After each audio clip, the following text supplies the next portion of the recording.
uh, baik itu sumber energi alami maupun buatan, keduanya ini memancarkan energi yang merambat melalui atmosfer.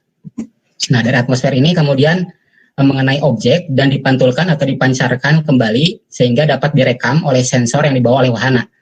Nah, dari wahana ini sensor mentransmisikannya lagi ke stasiun penerima yang ada di bumi, kemudian diolah, baik itu dari berupa data digital HDDT-nya atau CCT-nya, kemudian dihasilkanlah sebuah citra, di mana hasil citra ini bisa digunakan oleh berbagai pengguna sesuai dengan kebutuhannya masing-masing, baik itu untuk pemetaan, kemudian kehutanan atau pertanian, industri, perkotaan, cuaca, kelautan, dan masih banyak lagi yang.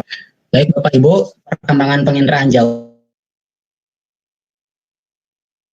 sekarang kalau kita lihat sudah sangat berkembang ya, sangat berkembang.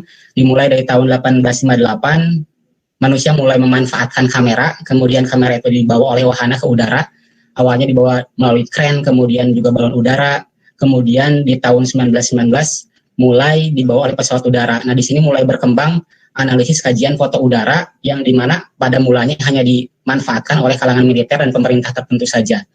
Tapi setelah beriring dengan berjalannya waktu, diluncurkanlah satelit ke luar angkasa dengan ditandainya misalkan Landsat 1 mulai diluncurkan pada tahun 1972. Di sana mulai banyak negara-negara maju lainnya menyusul ya, seperti Amerika, Kanada, kemudian juga Prancis, Jepang, dan Rusia. Sementara itu di Indonesia di awal tahun 1970-an itu baru memanfaatkan citra foto gitu ya. Jadi baru menganalisis foto udara. Tapi di negara-negara lain seperti misalkan negara-negara tadi yang saya sebutkan itu mulai banyak mengorbitkan satelitnya ke luar angkasa. Seperti misalkan satelit Ikonos, kemudian Ovview, kemudian juga ada QuickBird, kemudian GeoEye, ALOS, ASTAR, dan seterusnya gitu ya, seperti yang bisa kita simak di sini. Begitu juga perkembangan foto udara dan sampai dengan saat ini terus berkembang, apalagi setelah pemanfaatan drone semakin maksimal ya, baik itu di darat maupun di lautan.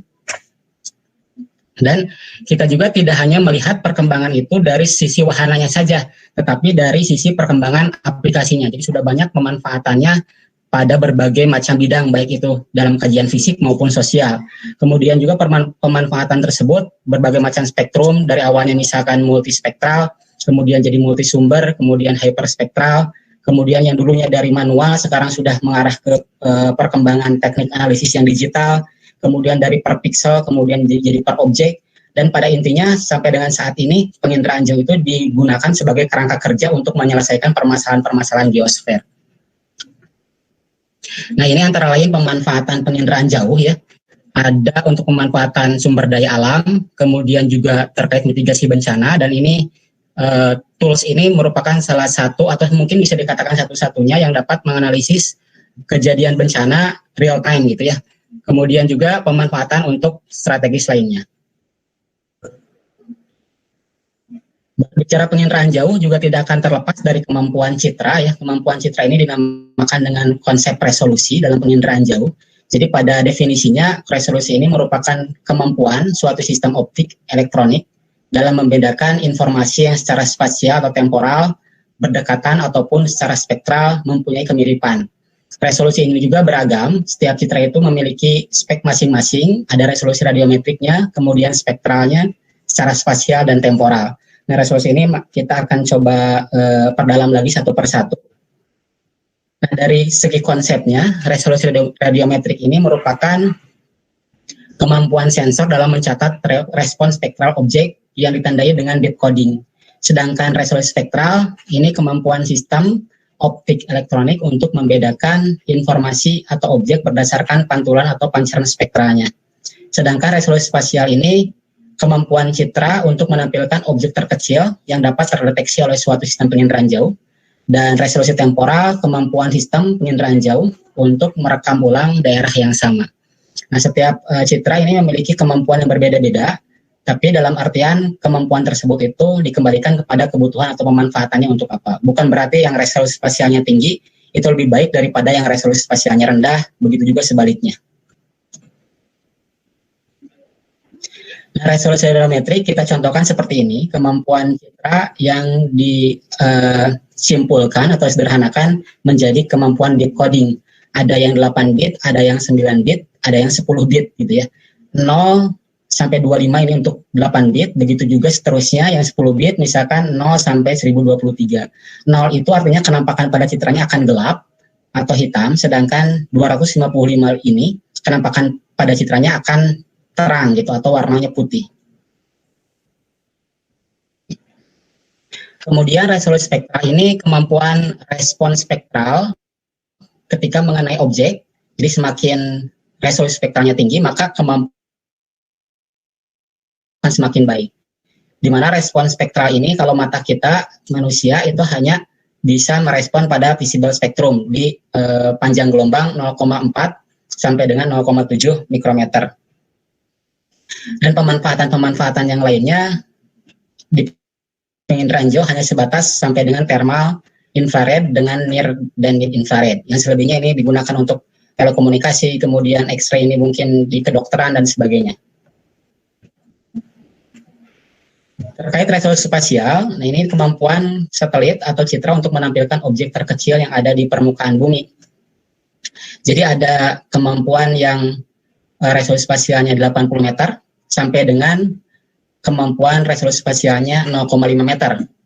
Nah, kalau 0,5 meter ini berarti dalam satu piksel ini mewakili 0,5 kali 0,5. Begitu juga yang 80 meter, berarti satu piksel ini picture element, jadi elemen terkecil dalam suatu citra itu adalah piksel. Jadi kalau kita memiliki foto dan kita zoom in terus, maka akan terlihat pecah gitu ya. Nah itulah piksel, di mana dalam citra itu satu piksel ini memiliki informasi spasial salah satunya. Spasial itu berarti luasan wilayahnya. Satu piksel berarti 80 kali 80 meter untuk ini. Sehingga penampakan citra yang memiliki resolusi 80 meter ini akan buram gitu ya, akan pecah di mata kita. Begitu juga kalau sebaliknya, yang 0,5 meter, maka penampakannya akan semakin jelas. Karena objek yang berukuran 0,5 meter itu akan terlihat jelas. Resolusi spasial juga ini dikaitkan dengan skala informasi. Skala informasi itu artinya apa? Artinya resolusi spasial, berapa itu, kemudian nanti akan dikalikan menghasilkan skala dalam peta. Misalkan di sini ada citra GeoEye. Citra GeoEye kalau tidak salah, resolusi spasialnya 0,4 meter ya, maka ketika kita konversi ke dalam skala informasi, skala petanya adalah 1/5000. Begitu juga citra ALOS yang memiliki resolusi spasial 10 meter, maka resolusi spasialnya 50.000. Skala petanya adalah 1/50.000. Begitu juga citra Landsat yang memiliki resolusi spasial 30 meter, maka skala petanya itu adalah 1/100.000. Ini dari mana? Ini diambil dari teori yang dikeluarkan oleh Prof. Sutanto ya, bahwa resolusi spasial itu dikalikan dengan 10.000. Berapa resolusi spasialnya dikalikan 10.000, maka ya menghasilkan skala peta. Nah, kenapa ini citra Landsat misalkan dengan yang lainnya juga sama ya, citra Landsat misalkan ini skala resolusi spasialnya 30 meter, tetapi ketika dikalikan menjadi dengan 10.000, skala petanya 100.000, harusnya kan 300.000. Nah, ini di sini ada batas toleransi. Jadi kalau mau memaksimalkan skala informasinya, jangan sampai lebih dari 100.000. Artinya ini sudah mentok di sini 100.000. 300.000 itu lebih baik karena informasinya memang 300.000. Jadi objek-objek yang tampil di peta itu skala informasinya hanya sebatas sampai 100.000. Tidak boleh sampai dengan menghasilkan skala 1/50.000 karena tidak sesuai informasi yang ada dengan skala yang dihasilkan. Nah, kemudian terkait resolusi temporal. Resolusi temporal ini berkaitan dengan perekaman citra pada suatu tempat dikaitkan dengan waktu. Misalkan di sini ada objek A. Objek A, lingkaran A ini direkam pada tanggal 1 Juni. Maka 16 hari kemudian akan merekam objek A lagi, yaitu tanggal 17 Juni. Berarti ini resolusi temporalnya adalah 16 hari. Ini adalah kemampuan citra Landsat 7 ya, 16 hari. Begitu juga nanti tanggal 7 Juli akan merekam objek A kembali dan seterusnya gitu ya. Jadi kemampuan resolusi temporal ini berdasarkan perekaman ulang wilayah yang sama pada kurun waktu tertentu. Kalau misalkan satelit cuaca bisa sampai 1 hari 2 kali gitu ya, seperti misalkan NOAA atau Himawari dan sebagainya. Nah, resolusi temporal juga ini bisa kita contohkan paling sederhana ketika kejadian Banda Aceh tsunami ya. Ini sebelum, sebelah kiri, kemudian setelah tsunami. Jadi kita bisa bedakan sebelum dan setelah tsunami. Ini juga sama, masih di Banda Aceh ya, sebelah kirinya sebelum. Ini banyak bangunan, kemudian vegetasi juga masih banyak. Kemudian ini di setelah dilalap oleh air, kemudian bangunan juga sudah mulai sudah terlihat hancur ya. Nah, contoh lainnya yang terbaru misalkan kejadian karhutla atau kebakaran hutan dan lahan yang terjadi di Jambi. Nah, pada tanggal 5 September di sini kita baru melihat titik asap gitu ya, kepulan asap yang sedikit. Tapi ketika misalkan kita lihat citranya di 8 September, nah ini mulai kelihatan titik apinya dan luasan lahan yang sudah terbakar. Kita zoom lagi di tanggal 8 September. Nah, seperti ini ya. Titik apinya ini sangat terlihat jelas, kemudian luasan lahan yang dilalap oleh apinya juga semakin meluas. Di sebelah sini juga ada ya. Nah, kemudian di tanggal 18 September ini sudah mulai hilang ya, tapi lahan yang sudah terbakar habisnya ini kelihatan jelas. Itu contoh untuk resolusi temporal. Nah, beranjak ke subbahasan yang kedua terkait penerapan penginderaan jauh untuk media pembelajaran. Ini ada banyak sekali media yang bisa kita manfaatkan, kita optimalkan untuk media pembelajaran di penginderaan jauh. Misalkan yang sering kita temui yaitu terkait dengan pengamatan 3 dimensi foto udara. Nah, di sini kita bisa melihat ada stereoskop cermin dan ada stereoskop saku. Nah, dengan stereoskop cermin kemudian yang kita sediakan di sini ada foto udara yang bertampalan dengan skala yang sama, maka kita akan menghasilkan kenampakan stereoskopis atau 3 dimensi ketika kita melihatnya dengan stereoskop ini. Namun mungkin kendalanya di sini stereoskop cermin ini memiliki harga yang tidak murah gitu ya. Tapi untuk itu ada solusi lainnya. Jadi ada stereoskop saku yang lebih fleksibel, bisa dibawa kemana-mana, mudah gitu ya, dan harganya juga relatif terjangkau. Ini bisa digunakan. Nah, kemudian ada media pembelajaran lain yang bisa dioptimalkan, yaitu ketersediaan data yang ada di LAPAN ya, Lembaga Penerbangan Antariksa Nasional. Di sini ada berbagai macam satelit dengan keanekaragaman resolusinya, mulai dari resolusi yang rendah atau kecil, kemudian sampai dengan resolusi yang tinggi. Dari low resolution ini ada yang resolusi spasialnya 250 meter, seperti misalkan Terra Aqua, NOAA, Himawari, dan sebagainya. Kemudian di medium resolution, atau skala menengah ini 15-30 meter, yaitu Landsat 7 dan Landsat 8. Kemudian high resolutionnya juga ada spot 6 dan 7 dengan resolusi spasialnya 1,5 meter, dan ada very high resolution atau resolusi sangat tinggi, yaitu PADES 1A dan B dengan resolusi spasial 50 cm, dan ada juga sintetik aperture radar atau SAR, yaitu Terasar dan Tandem X. Nah, ini bisa diakses di halaman 8 di indraja-katalog.lapan.go.id DD4 ya. Nah, ini bisa diakses secara bebas dan bisa dijadikan untuk media pembelajaran. Kemudian di Lapan juga ada yang namanya si pandora.lapan.go.id. Nah, di sini selain kita bisa mengakses melalui web, kita juga bisa mendownloadnya di Google Play Store. Jadi Bapak Ibu bisa mencoba di sini mungkin nanti ya, mencoba di webnya, silahkan di aplikasi Google Play juga bisa. Jadi si Pandora ini merupakan sistem pemantauan bumi nasional berbasis Android. Selain itu juga bisa memantau titik panas karhutla ya, kemudian juga navigasi bagi nelayan. Dan ada lagi di webnya spbn.pusfatja.lapan.go.id. Jadi ini pilihan-pilihan untuk media pembelajaran dalam penginderaan jauh. Begitu juga ada web dari luar seperti misalkan Copernicus Data Hub. Nah, ini juga open access ya. Open access ini dikembangkan oleh Uni Eropa untuk menganalisis sumber daya alam.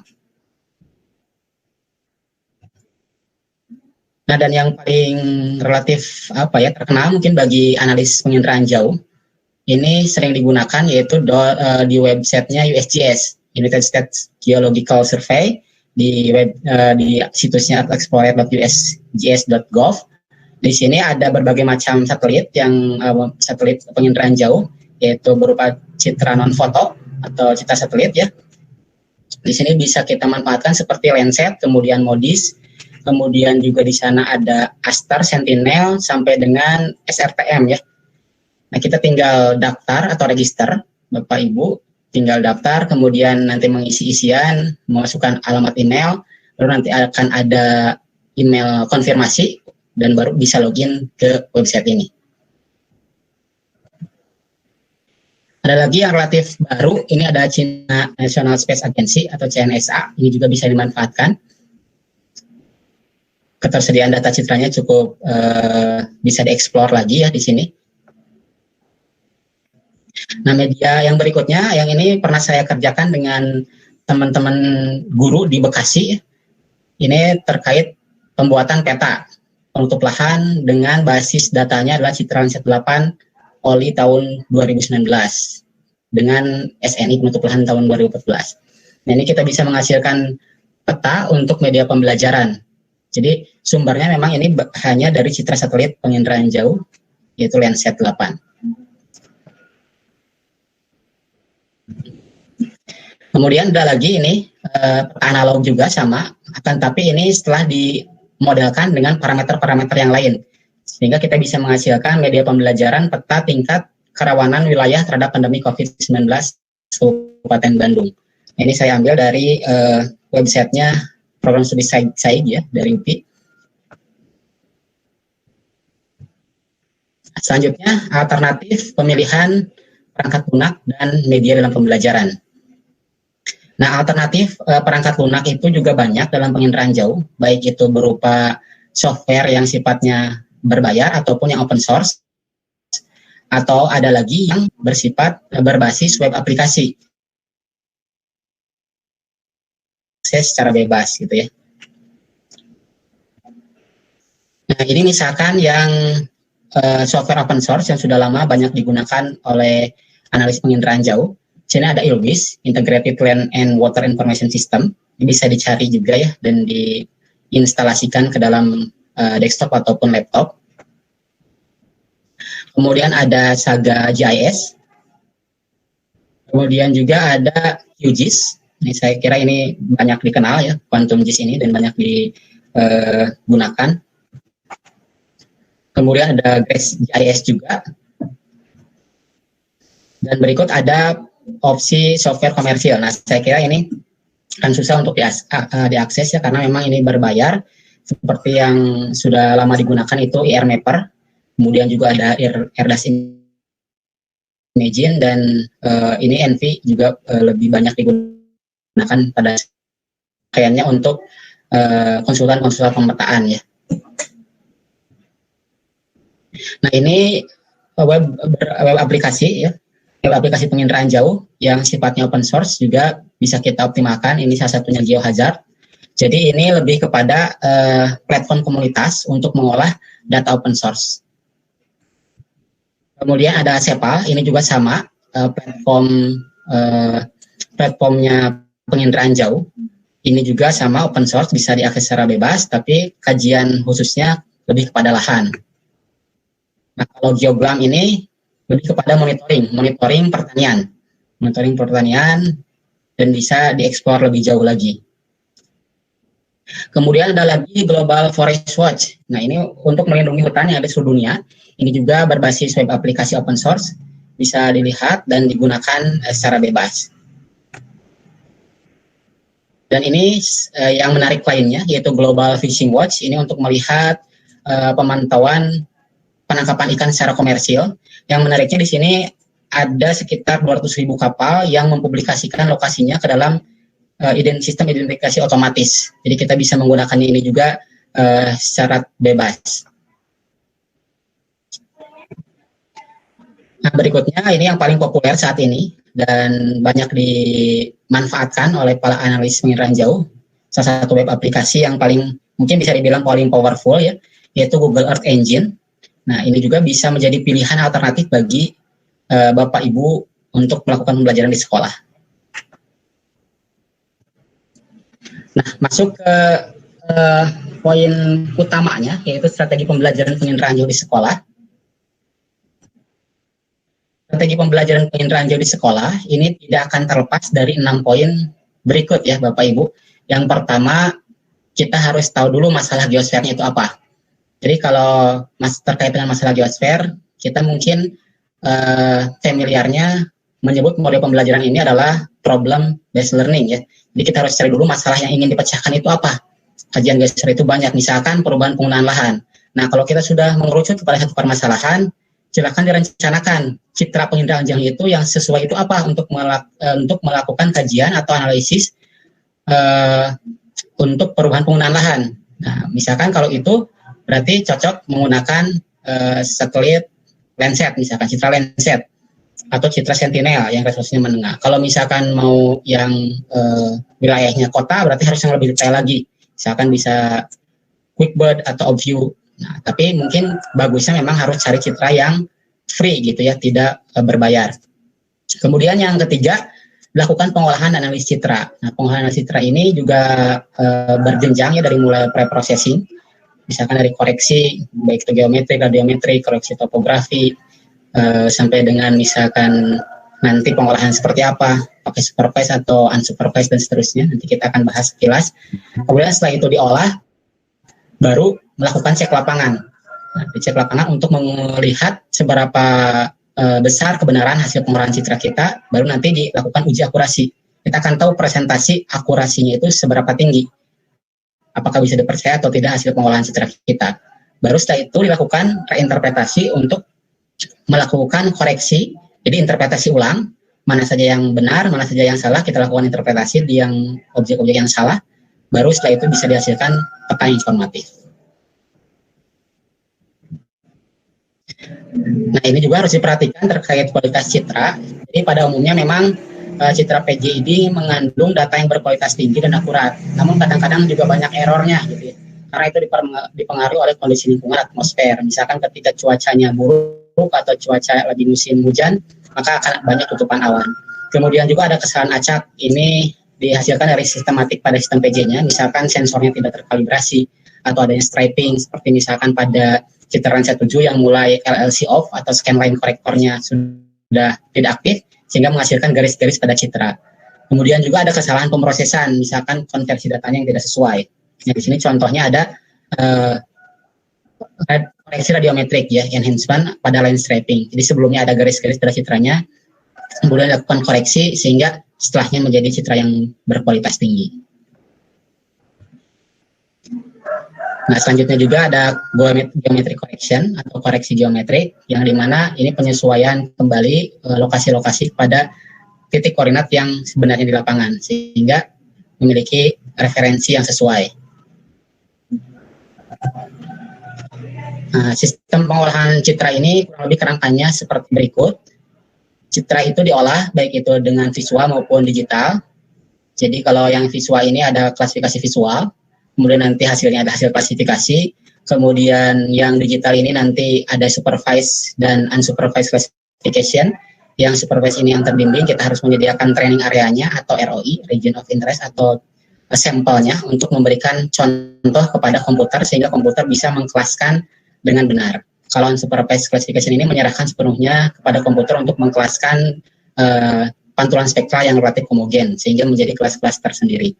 Nah, di sini ada algoritmanya banyak, kita bisa pilih juga, ada jarak minimum rata-rata kelas, ada parallel pipet, ada kemiripan maksimum, dan Mahalanobis classifier. Nah, terkait dengan interpretasi citra penginderaan jauh, ini Lynn Simonet juga mengemukakan bahwa setidaknya diperlukan 3 tahapan dalam interpretasi citra. Ada deteksi, ada identifikasi, dan analisis kesimpulan. Kalau deteksi ini hanya melihat ada tidak sih di dalam citra itu objek yang kita maksud. Kemudian kalau sudah ada, misalkan ada kapal gitu ya, ada berapa jumlah kapalnya kita identifikasi. Kemudian analisis, di mana sih batasan-batasan kapal atau pelabuhan tersebut, sehingga menghasilkan kesimpulan. Nah, ini tahapan-tahapannya harus berjenjang, dimulai dari primer sampai dengan yang lebih tinggi. Jadi kita dalam melakukan interpretasi harus lihat dulu warnanya, baru setelah itu teridentifikasi atau terdeteksi, baru melanjut ke sekunder, ukurannya, teksturnya seperti apa, bentuknya gimana, baru ke tersier. Tersier ini pola, tinggi bayangan, kemudian baru yang ke lebih tinggi lagi. Kita melihat situsnya ini di mana, asosiasinya itu dengan objek apa, sehingga nanti akan mengerucut kepada suatu kesimpulan objek tertentu. Ini hasil dari interpretasi visual. Mungkin ini juga sering diterapkan ya oleh Bapak Ibu guru di sekolah. Ini kita bisa membatasi mana objek pesawahan batasnya sampai mana. Kemudian perumahan, kemudian dibatasi juga ya. Kemudian pesawahan di sini ada jalan raya juga kita batasi. Kemudian pepohonan, kemudian objek-objek yang lainnya sampai semua penampakan yang ada pada citra dalam satu lembar atau satu scene itu semuanya terkelaskan. Nah, ini adalah hasilnya seperti ini. Nah, sekarang kita lihat permasalahan pembelajaran penginderaan jauh di sekolah. Nah, saya menemukan banyak permasalahan, kurang lebih ada sekitar 5 permasalahan ya yang saya temui pada teman-teman yang mengajar Bapak Ibu guru di sekolah. Yang pertama ini ada keterbatasan waktu ketika pembelajaran, jadi keinginannya memang praktikum secara digital misalkan, atau praktikum dengan maksimal sampai dengan penerapan penginderaan jauh itu seperti apa, tapi waktunya sangat terbatas. Kemudian juga inginnya pakai komputer, tapi perangkat kerasnya terbatas. Begitu juga inginnya pakai software, tapi perangkat lunaknya juga terbatas. Kalaupun mengandalkan dari siswa, ternyata tidak semua siswa memiliki laptop. Nah, kalaupun di sekolah tersedia perangkat keras dan perangkat lunaknya, tapi kan sekarang akses ke sekolah ditutup. Kemudian apa solusinya gitu ya? Apa solusinya yang bisa kita kerjakan, apalagi di masa pandemi seperti ini? Nah, di sini saya menawarkan Google Earth Engine sebagai alternatif strategi pembelajaran penginderaan jauh di sekolah. Kenapa GEE? Karena yang pertama, platform GEE ini berbasis cloud yang menawarkan analisis geospasial berskala dunia. Yang kedua, tidak berbayar, open source. Jadi kita tidak perlu memikirkan lisensinya seperti apa yang terkait dengan aspek ekonomi. Kemudian juga tanpa instalasi software, karena sejauh ini kan software penginderaan jauh itu harus diinstal pada spek komputer yang memadai. Jadi tidak sembarangan desktop ataupun laptop kita bisa optimalkan untuk praktikum penginderaan jauh. Kemudian yang keempat, G ini tanpa unduh citra. Jadi semuanya dilakukan berbasis platform web gitu ya, tanpa unduh citra. Karena unduh citra ini juga bukan merupakan perkara yang mudah karena memerlukan space yang cukup di harddisknya gitu ya. Misalkan saja citra Landsat 8 itu rata-rata tidak kurang dari 1 GB. Itu baru satu scene citra gitu ya, belum kalau misalkan mau pakai scene yang lain. Kemudian yang kelima, mampu mengolah data citra lebih dari 20 petabytes. Yang keenamnya, kemampuan komputasi melebihi dari perangkat yang kita miliki. Jadi ketika kita menggunakan GE ini, kemampuan dalam mengolah citra ini akan melebihi dari perangkat yang kita miliki kemampuannya itu. Karena berbasis website tadi. Kemudian yang ketujuhnya, bahkan bisa digunakan menggunakan handphone. Nah, ini akan menjadi solusi karena tidak semua orang memiliki laptop, tapi saya yakin Bapak dan Ibu guru juga sekarang sudah memiliki handphone, begitu juga siswanya. Paling tidak mungkin handphone yang sudah Android gitu ya. Nah, ini bisa kita gunakan. Dan yang kedelapan, yang menariknya lagi sudah banyak tutorial yang tersedia di internet. Sehingga kalau kita memakai Google Earth Engine, kita mau aplikasi penginderaan jauhnya untuk apa, kita tinggal cari saja tutorialnya. Meskipun pada dasarnya memang Google Earth Engine ini menjalankannya itu harus dengan perintah script. Jadi harus belajar misalkan pemrograman JavaScript dan Python. Tapi untuk pemula seperti saya juga sama ya, baru belajar, kita cukup menerapkan prinsip ATM, amati, tiru, dan modifikasi. Kita tinggal amati script-script yang ada, kemudian kita modifikasi sesuai dengan kebutuhan kita. Nah, sekarang saya coba akan mengenalkan, mungkin bagi Bapak Ibu yang sudah mengenal dan sudah terbiasa menggunakan Google Earth Engine ini kita sekilas mereview, dan bagi Bapak Ibu yang belum pernah mengenal mungkin bisa diaplikasikan nanti di pembelajaran di sekolahnya masing-masing. Yang pertama, kita tinggal daftar dulu ya di Google Earth Engine gitu ya, dengan masuk ke web berikut di signup.earthengine.google.com, kemudian masukkan akun Google-nya. Masukkan akun Google Bapak Ibu, kemudian nanti isi nama lengkap, afiliasi, dan asal negaranya. Kemudian juga dimintakan deskripsi tujuan menggunakan GE-nya. Nah, sarannya coba isikan deskripsinya yang berdampak langsung kepada lingkungan kerja atau sekolah Bapak Ibu. Karena apa? Karena memang ada beberapa aplikasi yang ditolak oleh GE sehingga tidak bisa mengakses.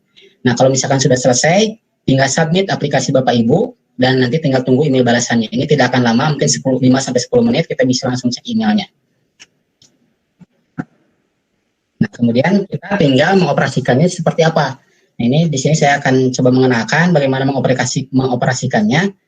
Bapak Ibu tinggal masuk ke email yang sudah didaftarkan tadi. Kita lihat email balasannya.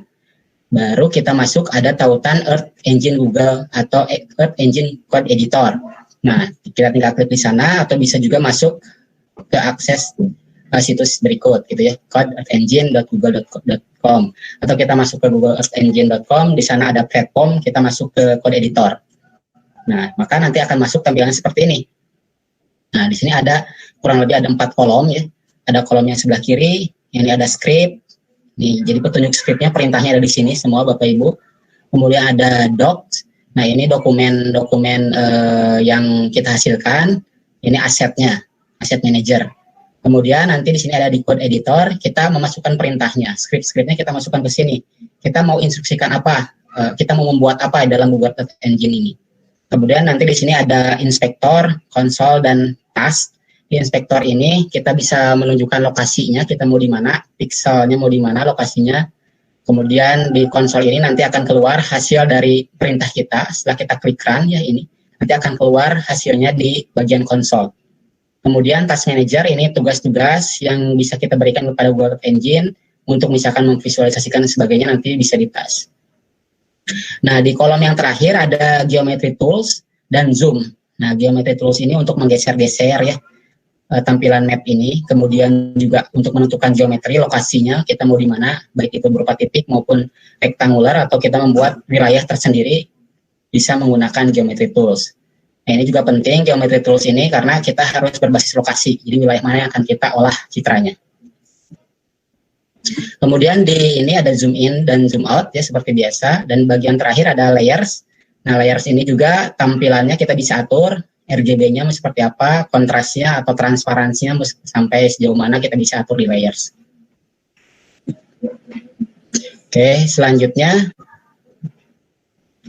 Nah, ini ada pengenalan terkait membuat komposit citra Landsat 8 di Google Earth Engine.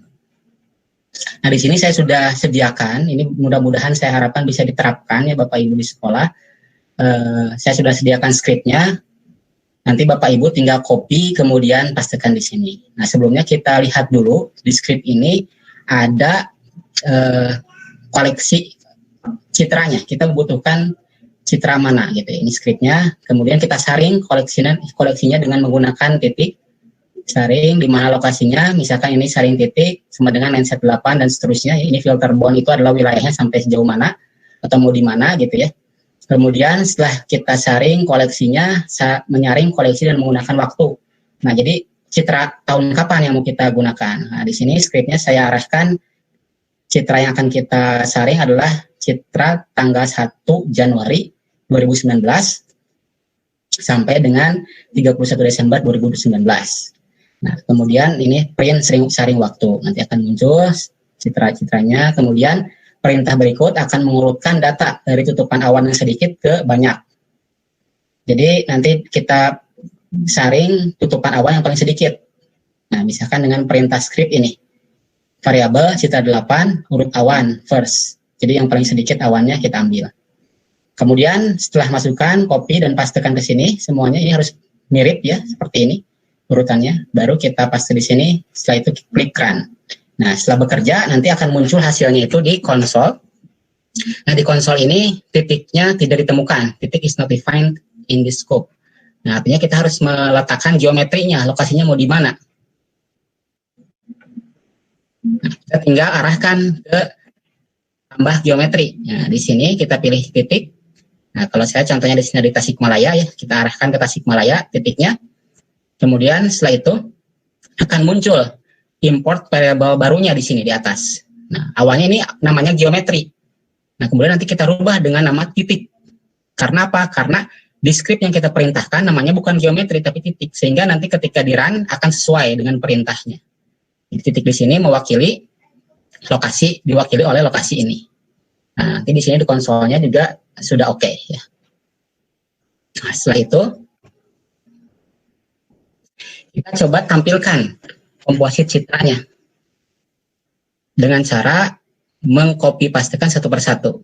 Ini script yang pertama, kita copy, kemudian pastekan di sini, kemudian di run lagi. Setelah di run, ini di copy juga, di copy untuk menampilkan kompositnya. Di sini ada variabel visualisasi, jadi kita akan menampilkan true color, jadi warna sebenarnya dengan band 4, 3, 2. Nah, gitu ya, ini komposit warnanya 4, 3, 2. Nah, ketika kita copy, kemudian pastikan di sini, kita running, maka akan tampil seperti gambar berikut. Nah, ini tampilan satu scene citra yang meliputi Tasikmalaya dengan komposit band 432 atau true color. Nah, kalau kita mau komposit dengan band yang lain ya bisa gitu ya, kita tinggal rubah visualisasinya di sini, 432-nya kita rubah. Nah, contohnya seperti ini. Ini kita rubah menjadi 542, maka tampilannya akan false color. Jadi warna vegetasi itu akan merah. Nah, untuk layersnya, tampilannya mau kontras atau mau transparan, kita atur di sini. Kita tinggal tarik ini ya, tarik ke kiri atau ke kanan sesuai dengan penampilan citra yang kita inginkan. Oke, setelah itu komposit citra ya Bapak Ibu. Nah, itu pengenalan, dan sekarang kita coba ke penerapan aplikasi atau apa yang bisa kita gunakan pada Google Earth ini untuk aplikasi penginderaan jauh. Nah, di sini ada contoh membuat NDVI, Normalized Difference Vegetation Index. Ini merupakan indeks vegetasi yang cukup banyak digunakan ya, meskipun ini tidak mewakili terhadap nilai kerapatan vegetasi. Tapi paling tidak ini kita bisa memperoleh indeksnya melalui NDVI ini. Nah, scriptnya juga sudah saya sediakan di sini. Nanti Bapak Ibu juga tinggal copy pastekan. Di sini ambilnya Landsat 8 TOE atau yang sudah top of atmospheric, yaitu sudah dalam kondisi terkoreksi radiometrik. Ini scriptnya. Kemudian seperti biasa kita akan mengambil citra yang sedikit awannya. Karena semakin sedikit awan dalam citra berarti kualitasnya semakin baik. Kemudian ini scriptnya juga dikopikan seperti biasa. Kemudian kita run, maka munculnya akan seperti ini ya. Titik is not defined. Karena memang titiknya, lokasi ini, di filter bounds-nya kita belum tentukan di mana. Maka seperti tadi juga sama, kita arahkan ke sini ya, ke titik ini, geometri, kemudian tambahkan, misalkan di daerah ini, contoh di saya ya. Kemudian saya itu di run, maka rubah juga geometrinya menjadi titik sesuai dengan script yang kita buat. Nanti di konsolnya ini sudah oke. Setelah itu, baru kita hitung rumus NDVI-nya. Nah, di mana NDVI ini kan memanfaatkan panjang gelombang inframerah dekat yang sensitif terhadap vegetasi dengan pantulan spektralnya sangat tinggi, dan memanfaatkan juga band merah yang di mana band merah itu diserap oleh vegetasi, sehingga rumus dasar dari NDVI itu adalah ini Bapak Ibu, skripnya ya. Inframerah dekat dikurangi merah, band merah, kemudian dibagi inframerah dekat ditambah dengan merah, maka akan menghasilkan hasil indeks vegetasi. Kemudian kita visualisasikan skripnya berikut, map center object citra Landsat 8. Kemudian di sini akan menghasilkan variabel visualisasi NDVI-nya, di mana NDVI itu ada min 1 dan plus 1, di mana min 1 itu indeks vegetasinya adalah rendah, indeks kerapatan vegetasinya rendah, sedangkan max 1 berarti indeks kerapatan vegetasinya itu rapat. Nah, setelah itu kita klik run lagi. Setelah klik run, maka akan memperoleh hasil indeks vegetasi. Mungkin itu Bapak Ibu yang bisa saya sampaikan. Mudah-mudahan sekali lagi bisa diaplikasikan. Dan kalau ada yang kurang jelas, Bapak Ibu bisa didiskusikan atau ditanyakan ke kontak yang tertera. Terima kasih. Dari saya mohon maaf kalau ada kesalahan. Wallahu muwaffiq ila aqwamit thoriq. Wassalamualaikum warahmatullahi wabarakatuh. Waalaikumsalam warahmatullahi wabarakatuh.